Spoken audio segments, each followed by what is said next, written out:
Monsieur Grégoire Théry, secrétaire général du Mouvement du Nid, bonjour. Bonjour. Pourriez-vous nous présenter la position de votre association sur la proposition de loi française sur la lutte contre la prostitution? Alors le Mouvement du Nid est très favorable aux grands axes de la proposition de loi, mais pose tout de suite une question qui est comment va-t-elle être appliquée? Donc ça c'est un enjeu qui est très important.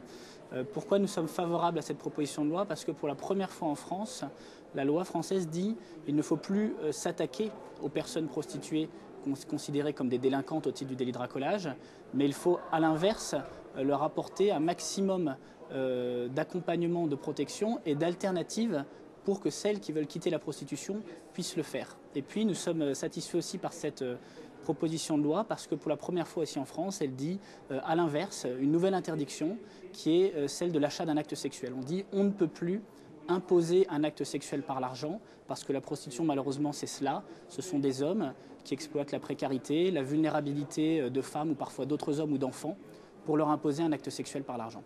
Madame Irène Aboudaram, bonjour. Vous représentez l'association Médecins du Monde. Pouvez-vous nous présenter la position de votre association sur la proposition de loi française? Alors Médecins du Monde est une association qui travaille sur les enjeux autour de la santé et nous nous interrogeons en fait sur les risques que la pénalisation des clients engendreront, dans le sens où la population risque de ne plus être accessible et mettre à mal les stratégies de prévention des personnes. Les personnes qu'on rencontre sont dans une stratégie de survie où ce qui est très important pour elles, ce sont les questions autour de la précarité et de leur parcours migratoire. La question de la prostitution étant plutôt quelque chose qu'elles vivent pour survivre et que nous accompagnons en faisant respecter les droits communs qui existent par ailleurs. Très bien.